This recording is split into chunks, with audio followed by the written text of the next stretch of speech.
So அடுத்தது evolution of network. ஓகேவா? So network வந்துட்டு இனிஷியலி எங்கே ஸ்டார்ட் ஆனிச்சு அப்படின்னா United States Department of Defence தான் நெட்வொர்க்கை இன்ட்ரடியூஸ் பண்ணினாங்க. ஸோ அவங்க வந்து ஃபஸ்ட்டு ஒரு மிலிட்ரி ரிசர்ச் பண்ணிட்டு இருந்தாங்க. அந்த ரிசர்ச் வந்துட்டு நிறையா யூனிவர்சிட்டிஸ்க்கு யூஎஸில் கொடுத்துருந்தாங்க. ஸோ அந்த ப்ராஜெக்ட்க்கு பேர் என்ன அப்படின்னா ARPA, advanced research project agency.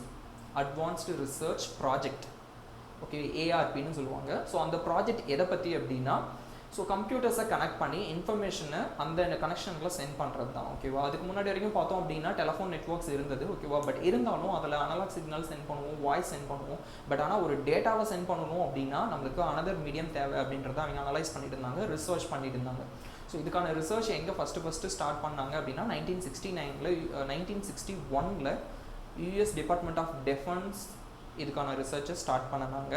அது நிறைய யூனிவர்சிட்டிஸுக்கு கொடுத்துருந்தாங்க. பட் இன் 1969 ARPANET அப்படின்றத ஃபஸ்ட்டு இன்ட்ரடியூஸ் பண்ணாங்க.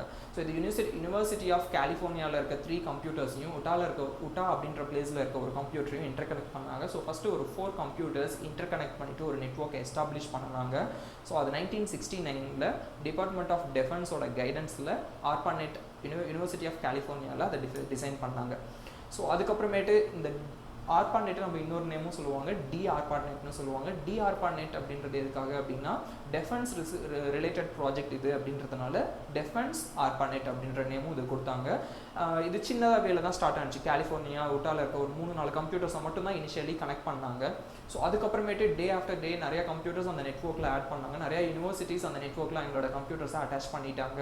ஸோ இப்போ நெட்வொர்க்கோட கெப்பாசிட்டி அதிகமாக சிஸ்டம்ஸ் அதிகமாக யூஎஸ் டிபார்ட்மெண்ட் ஆஃப் டிஃபென்ஸ் என்ன பண்ணாங்க அப்படின்னா மிலிட்ரி இன்ஃபர்மேஷன்ஸை அந்த நெட்வொர்க்கில் வைக்கிறது சேஃப் இல்லை. ஏன்னா அன்னோன் பீப்புள்ஸ் எல்லாம் இருக்காங்க, வேறு பீப்புள் எல்லாமே இந்த நெட்வொர்க்கில் சிஸ்டம்ஸை கனெக்ட் பண்ணியிருக்காங்க, டேட்டா தெஃப்ட் வரதுக்கு சான்ஸ் இருக்குது அப்படின்றதுனால டிபார்ட்மெண்ட் ஆஃப் டிஃபென்ஸ் அவங்களோட மிலிட்ரி இன்ஃபர்மேஷன்ஸ் வச்சிருக்க சிஸ்டம்ஸ் மட்டும் தனியாக கேட்டகரைஸ் பண்ணி ஒரு நெட்வொர்க் கிரியேட் பண்ணாங்க. அந்த நெட்வொர்க்கு பேர் MILNET. It means military network. ஓகேவா? 1983 அதை எஸ்டாப்ளிஷ் பண்ணாங்க.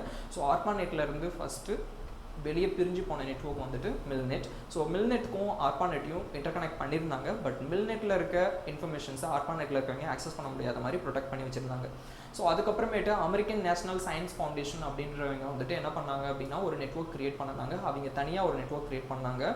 ஸோ அவங்க எதுக்காக அப்படின்னா ரிசர்ச் பர்பஸ்க்காக நிறையா யூனிவர்சிட்டிஸில் இருக்க ரிசர்ச் ஸ்டூடெண்ட்ஸ் எல்லாத்தையும் ஒருத்தர் லிங்க் பண்ணுறதுக்காக research topics, research orient network computers எல்லாத்தையுமே ஒன்றா லிங்க் பண்ணுறதுக்காக ஒரு நெட்வொர்க் எஸ்டாப்ளிஷ் பண்ணாங்க. அந்த நெட்வொர்க்கோட பேர் வந்துட்டு NSFNET. ஓகேவா? National science foundation network. Okay, இதுதான் எவல்யூஷன். ஒரு கம்ப்யூட்டர்ஸை ஆட் நெட்வொர்க் எஸ்டாப்ளிஷ் ஆகிட்டே போணுச்சு. ஸோ இப்போ இன்டர்நெட்னா என்ன, இன்ட்ராநெட்னா என்ன, எக்ஸ்ட்ராநெட்னா என்ன அப்படின்னு பார்ப்போம். ஸோ இன்டர்நெட் அப்படின்றது என்ன அப்படின்னா நெட்வொர்க் ஆஃப் நெட்வொர்க். ஓகே, நிறைய நெட்வொர்க்கை நம்ம இன்டர்கனெக்ட் பண்ணும்போது நமக்கு இன்டர்நெட் கிடைக்கும். ஓகேவா? இது வந்து wide area network, large wide area நெட்வொர்க்னு சொல்லுவாங்க. ஸோ வேர்ல்டு வைடு இருக்க எல்லா நெட்வொர்க்கையும் ஒன்று கனெக்ட் பண்ணுற கான்செப்ட் பேர் தான் இன்டர்நெட். இது வந்து பப்ளிக், யார் வேணாலும் இந்த நெட்வொர்க்கில் கனெக்ட் பண்ணிக்கலாம், அவங்க இன்ஃபர்மேஷனை ஆக்சஸ் பண்ணிக்கலாம், ஷேர் பண்ண முடியும். ஸோ ஆனால் இன்ட்ராநெட் அப்படின்றது கொஞ்சம் டிஃப்ரெண்ட். இன்ட்ராநெட் அப்படின்றது ஒரு பர்டிகுலர் ஆர்கனைசேஷனோட world wide network. For example, இப்போ ஒரு ஹூண்டாய் கம்பெனி இருக்காங்க அப்படின்னா அவங்களோட கம்பெனி வேர்ல்டு வைடு அவங்களோட பிரான்ச்சஸ் இருக்கும். ஸோ வேர்ல்டு வைடு அவங்களோட பிரான்ச்சஸில் இருக்க எல்லா கம்ப்யூட்டர்ஸையும் அவங்க ஒன்று இன்டர்கனெக்ட் பண்ணினாங்க அப்படின்னா அந்த நெட்வொர்க்கு பேர் இன்ட்ராநெட். என்ன ரீசன் அப்படின்னா outside people, common public வந்துட்டு அவங்க நெட்வொர்க் ஆக்சஸ் பண்ணுறதுக்கான ரைட்ஸ் இருக்காது. ஒன்லி அந்த எம்ப்ளாயீஸ் மட்டும்தான் ஆக்சஸ் பண்ணிக்க முடியும். ஆனால் அந்த நெட்வொர்க் வேர்ல்டு வைட் ஸ்ப்ரெட் ஆகி கிடக்கும். ஸோ வேர்ல்டு வைடு இருக்கிற நெட்வொர்க், ஆனால் ஒரு பர்டிகுலர் செட் ஆஃப் பீப்புள் மட்டும்தான் அதை ஆக்சஸ் பண்ணுறதுனால அதை இன்ட்ராநெட்னு சொல்லுவாங்க. இன்டர்நெட் அப்படின்றது வேர்ல்டு வைடு இருக்கிற நெட்வொர்க்ஸ் ஆஃப் நெட்வொர்க். பட் ஆனால் காமன் பீப்புள் எல்லாருமே அதை ஆக்சஸ் பண்ணிக்கலாம் அப்படின்றதுனால அதை இன்டர்நெட் அப்படின்னு சொல்லுவாங்க. இதுக்கு எக்ஸாம்பிள் சொல்லணும்னா inter college meet, intra college meet அப்படின்னு சொல்லுவோம். இன்டர் காலேஜ் மீட் அப்படின்னா வேறு டிஃப்ரெண்ட் காலேஜஸ் ஒன்றா சேர்ந்து ஒரு காம்படிஷன் நடந்தது அப்படின்னா அது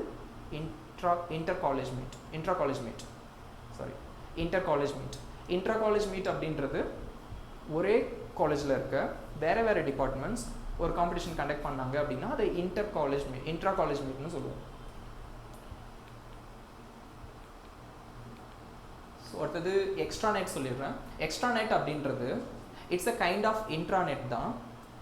அப்படின்னா ஒரு ப்ரைவேட் ஆர்கனைசேஷனோட தான் இது. பட் ஆனால் ஒரு லிமிட்டட் செட் ஆஃப் பீப்புள் மட்டும் அவுட் சைட்லேருந்து ஆக்சஸ் பண்ண முடியும். ஃபார் எக்ஸாம்பிள் இப்போ ஹூண்டாய் கார் கம்பெனியோட நெட்வொர்க் சொல்லியிருந்தேன், அது வேர்ல்டு வைட் ஸ்ப்ரெட் ஆகிருக்கும், அந்த எம்ப்ளாயிஸ் மட்டும் தான் ஆக்சஸ் பண்ண முடியும். ஆனால் அந்த நெட்வொர்க்கில் இருக்க சில இன்ஃபர்மேஷன்ஸை மட்டும் வெளியில் இருக்க பீப்புள்ஸ் ஆக்சஸ் பண்ணிக்க முடியும். ஃபார் எக்ஸாம்பிள் காரோட டிசைன்ஸ், மாடல், ப்ரைஸ், இந்த மாதிரி டீட்டெயில்ஸ், இல்லை கஸ்டமரோட ஃபீட்பேக், ஓகே ரெக்வஸ்ட் இதெல்லாம் கொடுக்கணும் அப்படின்னா கஸ்டமர்ஸ், அதாவது அந்த ஆர்கனைசேஷனுக்கு வெளியில் இருக்கிற கஸ்டமர்ஸ், அந்த ஆர்கனைசேஷனோட ரிலேஷன்ஷிப் வச்சிருக்க ஒரு சில பீப்புள் மட்டும் அந்த நெட்வொர்க்கை ஆக்சஸ் பண்ண முடியும். ஸோ அந்த மாதிரி நெட்வொர்க்கை நம்ம என்னென்னு சொல்லுவோம் அப்படின்னா எக்ஸ்ட்ராநெட்னு சொல்லுவோம். ஸோ அதுக்கடுத்து பார்த்தீங்க அப்படின்னா நெட்வொர்க் டெர்மினாலஜிஸ். ஓகேவா, நிறையா டெர்மினாலஜிஸ் இருக்குது நெட்வொர்க்கில், பட் ஆனால் இதை மட்டும் பேசிக் டெர்மினாலஜிஸ் நம்ம பார்ப்போம். ஸோ நோடு அப்படின்றது என்ன அப்படின்னா ஒரு நெட்வொர்க்கில் கனெக்ட் ஆகிருக்க எல்லா டிவைஸுமே நம்ம நோடுன்னு தான் சொல்லுவோம்.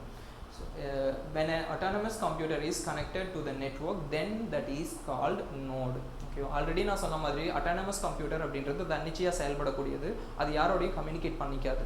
பட் ஆனால் அந்த பர்டிகுலர் autonomous computer நான் ஒரு நெட்வொர்க்கில் கனெக்ட் பண்ணும்போது it can able to communicate with all the nodes in that network. So அந்த நெட்வொர்க்கில் இருக்க எல்லா நோட் கோடையும் எல்லா கம்ப்யூட்டர்ஸ் கோடையும் அதால் கம்யூனிகேட் பண்ண முடியும். ஸோ அதனால் அந்த பர்டிகுலர் கம்ப்யூட்டர் அட்டானமஸ் கம்ப்யூட்டர்னு சொல்ல மாட்டோம். நெட்வொர்க்கில் கனெக்ட் ஆனதுக்கு அப்புறமேட்டு இட்ஸ் அ நோடுன்னு நம்ம சொல்லுவோம். A node can communicate with all other node in the network. ஒரு நெட்வொர்க்கில் இருக்க நோட் அந்த நெட்வொர்க்கில் இருக்க மற்ற எல்லா நோட் கோடையும் கம்யூனிகேஷன் பெர்ஃபார்ம் பண்ண முடியும். ஸோ அடுத்தது சர்வர் அப்படின்றது என்னன்னா அது ஒரு கைண்ட் ஆஃப் நோடு தான், பட் ஆனால் it serves all other notes. அதாவது சர்வர் அப்படின்றது ஒரு நோடு, அந்த நோடு மற்ற நோட்ஸோட ரெக்வஸ்ட் எல்லாத்தையுமே சர்வீஸ் ப்ரொவைட் பண்ணும். ஃபார் எக்ஸாம்பிள் இப்போது கூகுள் எடுத்துக்கலாம். கூகுள் அப்படின்றது நெட்வொர்க்கில் கனெக்ட் ஆகிருக்க ஒரு சர்வர், அது ஒரு நோட் தான். இப்போ என்னோட கம்ப்யூட்டர் இருக்குன்னா அது ஒரு நோட் தான். ஸோ இங்கேருந்து நான் ஒரு ரெக்வஸ்ட் கூகுளுக்கு கொடுக்குறேன் அப்படின்னா, ஒரு இன்ஃபர்மேஷனை சர்ச் பண்ணுறேன் அப்படின்னா கூகுள் எனக்கு சர்வீஸ் ப்ரொவைட் பண்ணும். ஸோ அப்போ கூகுள்ன்றது சர்வர், ஓகேங்களா, என்னோட கம்ப்யூட்டர் ஒரு நோடு. ஓகேவா, இப்போ என்னோட கம்ப்யூட்டரை நம்ம டெர்மினல்னு சொல்லுவோம். என்னோட ரெக்வஸ்ட்டை அது ப்ராசஸ் பண்ணி எனக்கு அது சாட்டிஸ்ஃபை பண்ணும். ஸோ இந்த கான்செப்ட் ஒரு லோக்கல் ஏரியா நெட்வொர்க்லையும் இருக்கலாம், ஒரு மெட்ரோபாலிட்டன் ஏரியா நெட்வொர்க்லையும் இருக்கலாம், ஒரு வைட் ஏரியா நெட்வொர்க்லையும் இருக்கலாம். ஒரு லோக்கல் ஏரியா நெட்வொர்க்கில் 100 கம்ப்யூட்டர் இருக்குது அப்படின்னா அதில் ஒரு கம்ப்யூட்டர் சர்வர்னு வச்சுட்டு மீதி எல்லா கம்ப்யூட்டர்ஸையும் நம்ம நோடு ஆர்டினரி கிளைண்ட்டுன்னு சொல்லுவோம். So client computer can communicate with server. ஓகேவா, ஸோ சர்வரில் கிளைண்ட்டால் ஒரு இன்ஃபர்மேஷனை ஸ்டோர் பண்ணி வைக்க முடியும், சர்வரோட ரிசோர்ஸஸை கிளைண்ட் வந்து ஷேர் பண்ணி யூஸ் பண்ணிக்க முடியும். ஸோ சர்வர் நினச்சது அப்படின்னா கிளைண்ட்டை கண்ட்ரோல் பண்ண முடியும். ஸோ சர்வரில் 2 கைண்ட் ஆஃப் சர்வர்ஸ் இருக்காங்க, டெடிகேட்டட் சர்வர் அண்ட் நான் dedicated server. So dedicated server அப்படின்றது சர்வர் ஆப்ரேட்டிங் சிஸ்டம் அதில் இன்ஸ்டால் பண்ணியிருப்பாங்க. ஸோ அது சர்வருக்கான ஒர்க்கை மட்டும்தான் அது பண்ணும். ஓகேவா, வேறு எந்த ஒர்க்கையும் அது பார்த்துக்காது. ஸோ சர்வர் ஆப்ரேட்டிங் சிஸ்டம் அப்படின்றது Windows NT, Windows 2000, okay, Windows 2008 server, இந்த மாதிரி ஆப்ரேட்டிங் சிஸ்டம்ஸ் இருக்குது. நம்ம நார்மலாக யூஸ் பண்ணுறது விண்டோஸ் XP, விண்டோஸ் விஸ்டா 8, 7 இதெல்லாம் desktop operating system or client operating சிஸ்டம்னு சொல்லுவோம். So server operating system install பண்ணியிருக்க என்னோட நோட் சர்வருக்கான டாஸ்க்கை மட்டும்தான் பெர்ஃபார்ம் பண்ண முடியும். ஸோ அதை நம்ம டெடிகேட்டட் சர்வர் அப்படின்னு சொல்லுவோம். பட் அதுவே நான் டெடிகேட்டட் சர்வர் கான்செப்ட் எடுத்துட்டிங்க அப்படின்னா அந்த சர்வரோட ஒர்க் மட்டும் பண்ணாமல் மற்ற ஒர்க், அதாவது கிளைண்ட்டோட ஒர்க்கையும் பண்ணிக்கும். ஸோ ஃபார் எக்ஸாம்பிள் அந்த சர்வரில் நான் டெடிகேட்டட் சர்வரில் சர்வர் ஆப்ரேட்டிங் சிஸ்டம் இன்ஸ்டால் பண்ணியிருக்க மாட்டாங்க, டெஸ்க்டாப் ஆப்ரேட்டிங் சிஸ்டமே தான் இன்ஸ்டால் பண்ணியிருப்பாங்க. எக்ஸாம்பிள் நம்ம ப்ரௌசிங் சென்டர்லாம் போகிறோம் இல்லைங்களா, அங்கே இருக்கிற மாதிரி. ஸோ அந்த கம்ப்யூட்டர்ஸில் பார்த்தீங்க அப்படின்னா டெஸ்க்டாப் ஆப்ரேட்டிங் சிஸ்டம் தான் இன்ஸ்டால் பண்ணியிருப்பாங்க, சர்வர் ஆப்ரேட்டிங் சிஸ்டம் இன்ஸ்டால் பண்ணியிருக்க மாட்டாங்க. ஸோ ஆனால் அதில் ஒரு பிரிண்டர் ஏதாவது கனெக்ட் பண்ணியிருந்தாங்கன்னா அந்த பிரிண்டரை மற்ற நோட்ஸ் எல்லாருமே ஷேர் பண்ணி யூஸ் பண்ணிக்க முடியும். இது எக்ஸாம்பிள் சொல்லணும் அப்படின்னா ஒரு ஹோட்டலுக்கு போகிறீங்க அப்படின்னா அந்த ஹோட்டலில் ஒரு ஓனர் இருக்கார், சப்ளையர் தனியார், டெடிகேட்டட் சப்ளையர் இருக்கார், சர்வர் இருக்கார் அப்படின்னா அவர் சர்வர் ஒர்க்கை மட்டும் பார்த்துட்டு இருப்பார், வேறு எந்த ஒர்க்கையும் பார்க்க மாட்டாருன்னா அவருக்கு பேர் வந்துட்டு டெடிகேட்டட் சர்வர்னு சொல்லலாம். பட் இன்கேஸ் சில சின்ன ஹோட்டல்ஸில் பார்த்தீங்க அப்படின்னா ஒரு சர்வர் இருப்பார், அவருக்கு மற்ற ஒர்க்கையும் கொடுப்பாங்க. ஸோ அவர் வந்துட்டு சர்வர் ஒர்க்கையும் பார்ப்பாரு, அடிஷ்னலாக இன்னும் சில கூட சேர்ந்து மற்ற ஒர்க்கையும் பார்ப்பாரு. ஸோ அவரை வந்துட்டு நான் டெடிகேட்டட் சர்வர்னு சொல்லுவாங்க. ஸோ இதுதான் கான்செப்ட். ஸோ அதுக்கடுத்து நெட்வொர்க் இன்டர்ஃபேஸ் யூனிட். ஸோ ஒரு கம்ப்யூட்டர் இருக்குது அப்படின்னா அந்த கம்ப்யூட்டரை இன்னொரு கம்ப்யூட்டரோட நான் இன்டர் கனெக்ட் பண்ணணும், ஒரு நெட்வொர்க் எஸ்டாப்ளிஷ் பண்ணணும் அப்படின்னா எனக்கு நெட்வொர்க் இன்டர்ஃபேஸ் யூனிட் வேணும். ஸோ நெட்வொர்க் இன்டர்ஃபேஸ் யூனிட் அப்படின்றது நெட்வொர்க் இன்டர்ஃபேஸ் கார்டுன்னு சொல்லுவாங்க. ஸோ நெட்வொர்க் இன்டர்ஃபேஸ் கார்டு என்னோட கம்ப்யூட்டரில் இருந்தால் தான் என்னால் அந்த கம்ப்யூட்டரை ஒரு லோக்கல் ஏரியா நெட்வொர்க்கோட கனெக்ட் பண்ண முடியும். ஸோ நெட்வொர்க் இன்டர்ஃபேஸ் கார்டுக்கு இன்னொரு பேர் இருக்குது, அதுக்கு என்ன அப்படின்னா ஈத்தர்நெட் கார்டுன்னு சொல்லுவாங்க. So Ethernet card or else network interface card or else network interface unit இல்லைன்னா டெர்மினல் அடாப்டர்னு சொல்லுவாங்க, டெர்மினல் ஆக்சஸ் பாயிண்ட்னு சொல்லுவாங்க. இது எல்லாமே ஒரே மீனிங் தான். ஸோ இதிலேருந்து என்னென்ன மாதிரி கொஷின்ஸ் கேட்கலாம் அப்படின்னா which is the device used to connect an autonomous computer to the network. அப்படின்னு கேட்டுட்டு கீழே network interface card, Ethernet card, network interface யூனிட்னு கொடுத்து option all of the above கொடுத்துருந்தாங்கன்னா all of the above choose பண்ணுங்க. இல்லாட்டினா வேறு ஆப்ஷன்ஸ்க்கு மிடில் நெட்வொர்க் இன்டர்ஃபேஸ் கார்டு இருந்தது அப்படின்னா நெட்வொர்க் இன்டர்ஃபேஸ் கார்டை சூஸ் பண்ணிக்கோங்க. ஸோ அப்புறமேட்டு when an autonomous computer is connected to the network then that is called, கீழே வந்து நிறைய ஆப்ஷன்ஸ் கொடுத்துருப்பாங்க நோட் அந்த மாதிரிலாம். ஸோ அந்த கேஸில் நோட் அப்படின்ற ஆப்ஷனை நீங்கள் சூஸ் பண்ணலாம்.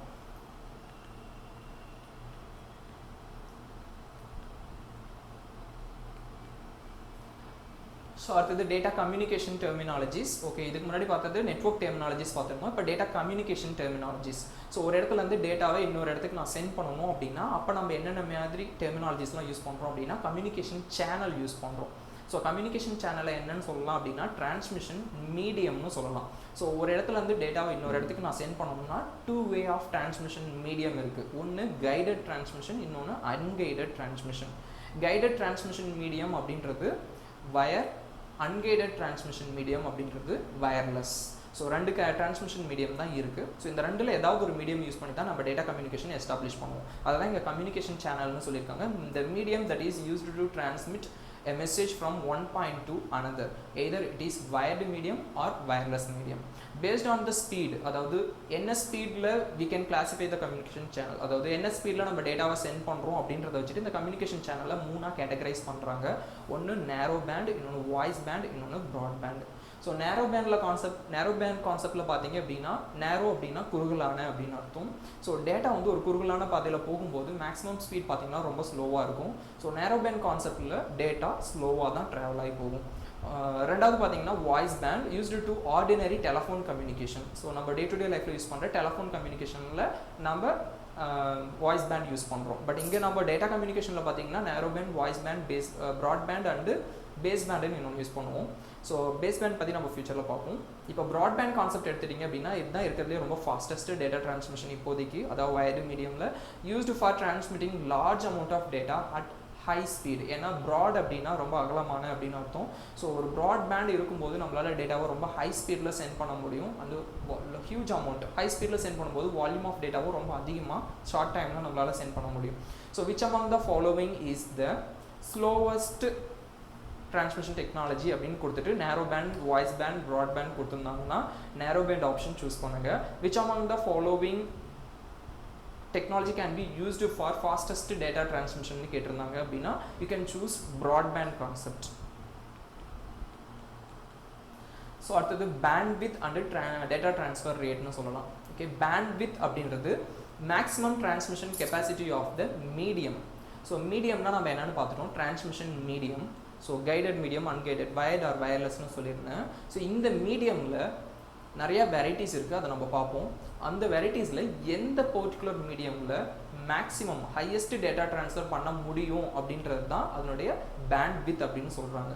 ஸோ ட்விஸ்டட் பேக் கேபிள் இருக்குது, கோஆக்சியல் இருக்குது, ஃபைபர் ஆப்டிக் இருக்குது. ஸோ ஒவ்வொன்றுலேயும் ஒவ்வொரு பேண்ட் வித் இருக்குது, ஒவ்வொன்றுக்கும் ஒவ்வொரு பேண்ட் வித் இருக்குது. அதாவது மேக்ஸிமம் அதில் எவ்வளோ டேட்டா ட்ரான்ஸ்மிட் பண்ண முடியும் அப்படின்ற கெப்பாசிட்டி இருக்குது. ஸோ அதை தான் நம்ம பேண்ட் வித்னு சொல்லுவோம். The number of bit transfer in fixed amount of time over a network is called bandwidth. இன்னொரு டெஃபினிஷன், bandwidth is defined as a range of frequencies available for transmission of data. ஓகேவா? So இப்போ free spectrum அப்படின்னு நம்ம கேள்விப்பட்டிருப்போம். Spectrum அப்படின்றது என்ன அப்படின்னா அலைக்கற்றைன்னு சொல்லுவாங்க. ஓகேவா? அலைக்கற்றைக்குள்ளே என்ன இருக்கும் அப்படின்னா நிறையா அலைவரிசை இருக்கும். ஸோ லோ ஃப்ரீக்வன்சிலேருந்து ஹை ஃப்ரீக்வன்சி வரைக்கும் நிறையா அலைவரிசைஸ் இருக்கும். ஸோ லோ ஃப்ரீக்வன்சிலேருந்து ஹை ஃப்ரீக்வன்சி, இப்போ நாங்கள் பேசிகிட்டு இருக்கேன் அப்படின்னா என்னோட லோ ஃப்ரீக்வன்சி ஒன்று இருக்கும், ஹை ஃப்ரீக்வன்சி இருக்கும். இந்த ரேஞ்சுக்குள்ளே தான் நான் பேசிகிட்டு இருக்கேன். அதே மாதிரி ஒவ்வொரு டிரான்ஸ்மிஷன் மீடியமுக்கும் ஒரு லோ ஃப்ரீக்வன்சி, ஒரு ஹை ஃப்ரீக்வன்சி இருக்கும். ஸோ இந்த பேண்ட் வித்தை தான் நம்ம டேட்டா ட்ரான்ஸ்மிஷனுக்காக யூஸ் பண்ணிக்குவோம். இந்த பேண்ட் வித் அதிகமாக என்னால் அதிகமான டேட்டாவை சென்ட் பண்ண முடியும். பேண்ட் வித் கம்மியான டேட்டாவை தான் நம்மளால் சென்ட் பண்ண முடியும். அதனால தான் பேண்ட் வித் அதிகமானுச்சுன்னா ப்ராட் பேண்ட்னு சொல்லுவோம், பேண்ட் வித் கம்மியாக இருந்துச்சு அப்படின்னா நேரோ பேண்ட்னு சொல்லுவோம். நேரோ பேண்டில் எதனால் கம்மி டேட்டாவை சென்ட் பண்ண முடியும்னா அதனுடைய பேண்ட் வித் ரொம்ப கம்மி. ஸோ அதே ப்ராட் பேண்டில் நம்மளால் ஹை வால்யூம் ஆஃப் டேட்டாவை ஃபாஸ்ட்டாக சென்ட் பண்ண முடியும் அப்படின்னா அதனுடைய பேண்ட் வித் அதிகம், அதாவது number of frequencies it use. So அது bandwidth is expressed in cycle per second or hertz. So பேண்ட்வித்தை நம்ம யூஸ்வலாக எப்படி எக்ஸ்பிரஸ் பண்ணுவோம் அப்படின்னா ஹெர்ட்ஸில் எக்ஸ்பிரஸ் பண்ணுவோம், நம்பர் ஆஃப் ஹெர்ட்ஸ். ஸோ அதுக்கடுத்து பார்த்தீங்கன்னா டேட்டா ட்ரான்ஸ்ஃபர் ரேட். ஸோ என்னோட பேண்ட்வித் என்னோட பர்டிகுலர் மீடியமில் ஒரு செகண்டில் how many bits can be transmitted. ஒரு செகண்டில் எத்தனை பிட் ஒரு மீடியமில் என்னால் டிரான்ஸ்மிட் பண்ண முடியுமோ அதை தான் டேட்டா ட்ரான்ஸ்ஃபர் ரேட்னு சொல்லுவோம். an amount of data in a digital form that is moved from one place to another is given time over the network. So என்னோட நெட்வொர்க்கில் கொடுத்த டைமுக்குள்ளே எத்தனை பிட்ஸ் டேட்டாவை நான் டிரான்ஸ்மிட் பண்ணுறேன் அப்படின்றது தான் பேண்ட்வித்னு சொல்லுவோம். ஸோ அது வந்துட்டு if the bandwidth is higher the data transfer rate is high. Bandwidth increase ஆக நான் ஆல்ரெடி சொன்ன மாதிரி டேட்டா ட்ரான்ஸ்ஃபர் ரேட் அதிகமாகும். நம்பர் ஆஃப் பிட்ஸ் என்னால் ரொம்ப அதிகமாக சென்ட் பண்ண முடியும். பேண்ட்வித் கம்மியாகும் போது நம்பர் ஆஃப் பிட்ஸ் ரெடியூஸ் ஆகும், இப்போ டேட்டா ட்ரான்ஸ்ஃபர் ரேட் கம்மியாகும். ஸோ டிடிஆர் அப்படின்னா என்ன அப்படின்னா data transfer rate. Data transfer rate is also referred as throughput. So data transfer rate நம்ம என்னன்னு சொல்லுவோம் அப்படின்னா throughput னு சொல்லுவோம். அடுத்தது for digital devices a bandwidth is usually expressed in bits per second. So யூஸ்வலாக பேண்ட்வித்தை நம்ம பிட்ஸ் பெர் செகண்டில் தான் எக்ஸ்பிரஸ் பண்ணுவோம். ஃபார் எக்ஸாம்பிள் ஒரு லோக்கல் ஏரியா நெட்வொர்க் நீங்கள் உங்கள் கம்ப்யூட்டர் ஒரு லோக்கல் ஏரியா நெட்வொர்க்கில் உங்களோட கம்ப்யூட்டர் நீங்கள் கனெக்ட் பண்ணுறீங்க அப்படின்னா 10 Mbps per second mega bits per second, பைட்ஸில் சொல்ல மாட்டாங்க, பிட்ஸில் தான் சொல்லுவாங்க. ஸோ ரெப்ரசென்ட் பண்ணுறது நீங்கள் பைட்ஸில் கூட ரெப்ரசென்ட் பண்ணலாம், ஓகேவா. ஆனால் எக்ஸ்பிரஸ் பண்ணுறது வந்துட்டு பிட்ஸ் பெர் செகண்டில் தான் எக்ஸ்பிரஸ் பண்ணுவாங்க. ஸோ இதுதான் வந்து கேல்குலேஷன், சின்ன ஒரு கேல்குலேஷன், ஓகேவா. ஸோ நான் ஆல்ரெடி சொல்லியிருந்தேன் இல்லையா, பேண்ட்வித் இஸ் மெஷர்டு இன் ஹெர்ட்ஸ்னு சொல்லியிருந்தேன். ஸோ 1 ஹெர்ட்ஸ் 1000 ஹெர்ட்ஸ் சேர்ந்ததுன்னா 1 கிலோ ஹெர்ட்ஸ் கிடைக்கும். 1000 கிலோ ஹெர்ட்ஸ் சேர்ந்ததுன்னா 1 மெகா ஹெர்ட்ஸ் கிடைக்கும். 1000 மெகா ஹெர்ட்ஸ் சேர்ந்ததுன்னா 1 ஜிகா ஹெர்ட்ஸ் கிடைக்கும். இந்த கேல்குலேஷன்ஸில் sometimes 3 kilo hertz equal to how many hertz அப்படின்னு கேட்டாங்க அப்படின்னா நீங்கள் இந்த மாதிரி கேல்குலேஷன் பெர்ஃபார்ம் பண்ணலாம். ஏன் அப்படின்னா இன்ட்டு 1000 பண்ணலாம். நீங்கள் already bit to kilobit, bit to byte, byte to kilobyte, kilobyte to megabyte, இந்த மாதிரி கேல்குலேஷன் நம்ம பெர்ஃபார்ம் பண்ணியிருப்போம். அதில் 1024 நம்ம யூஸ் பண்ணியிருப்போம். ஆனால் இந்த கேஸில் 1024 கிடையாது, 1000 தான் யூஸ் பண்ணணும். ஸோ 1000 ஹெர்ட்ஸ் சேர்ந்தது அப்படின்னா 1 கிலோ ஹெர்ட்ஸ், 1000 கிலோ ஹெர்ட்ஸ் சேர்ந்தால் 1 மெகா ஹெர்ட்ஸ், 1000 மெகா ஹெர்ட்ஸ் சேர்ந்தால் 1 ஜிகா ஹெர்ட்ஸ், இது அப்படியே டெரா ஹெர்ட்ஸ் அப்படி போய்கிட்டே இருக்கும். ஸோ இது கேல்குலேஷன்ஸ் ஆஸ் யூஷுவல் நம்ம பண்ணுற மாதிரி தான், ஓகேவா. 3 கிலோ ஹெர்ட்ஸ் எவ்வளோன்னு கேட்டாங்க அப்படின்னா 1 கிலோ ஹெர்ட்ஸோட 3 kilo hertz equal to how many ஹெர்ட்ஸ்னு கேட்டாங்க அப்படின்னா 1 கிலோ ஹெர்ட்ஸில் 1000 ஹெர்ட்ஸ் இருக்குது. அப்போ 3 கிலோ ஹெர்ட்ஸில் 3 × 1000 3000 ஹெர்ட்ஸ் இருக்கும். ஸோ அதே ஹெர்ட்ஸில் கொடுத்து கிலோ ஹெர்ட்ஸில் கேட்டாங்கன்னா டிவைட் பை போடணும்.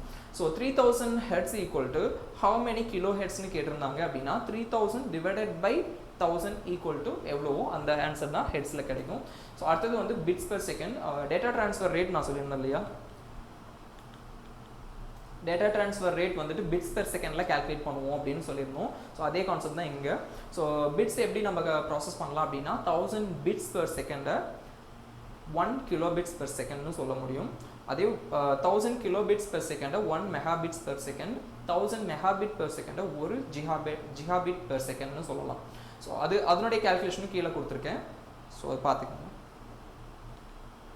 ஸோ அடுத்தது சேனல் டிரான்ஸ்மிஷன் மீடியம்னு நான் சொல்லியிருந்தேன் இல்லையா. ஸோ பேண்ட்வித் எதை பேஸ் பண்ணி இருக்கும் அப்படின்னா நம்ம என்ன மீடியம் யூஸ் பண்ணுறோமோ அதை பேஸ் பண்ணியிருக்கோம். ஸோ பேண்ட்வித் அப்படின்னா என்னன்னு சொல்லியாச்சு, மேக்ஸிமம் டேட்டா ட்ரான்ஸ்ஃபர், ஒரு எவ்வளோ டேட்டா என்னால் சென்ட் பண்ண முடியுமோ ஒரு மீடியமில் அதுதான் அதனுடைய பேண்ட்வித். மேக்ஸிமம் எவ்வளோ சென்ட் பண்ண முடியுமோ அதுதான் அந்த மீடியமோட பேண்ட்வித். ஸோ நிறைய மீடியம் இருக்குது. ஸோ ஒவ்வொரு மீடியமும் என்ன அப்படின்றத பார்க்கலாம். அதை தான் இங்கே சேனல்னு சொல்லியிருக்காங்க. ஸோ சேனல் அப்படின்றது என்ன அப்படின்னா டிரான்ஸ்மிஷன் மீடியமாக தான் இங்கே சேனல்னு சொல்லியிருக்காங்க, அதாவது கம்யூனிகேஷன் சேனல். ஸோ இந்த கேஸில் the computers are interconnected when they can communicate with each other. So ரெண்டு கம்ப்யூட்டர் நம்ம எப்போ இன்டர்கனெக்டட்னு சொல்லுவோம் அப்படின்னா அதால் கம்யூனிகேட் பண்ணிக்க முடிஞ்சால் தான் இன்டர்கனெக்டட் அப்படின்னு சொல்லுவோம்னு நான் சொல்லியிருந்தேன்.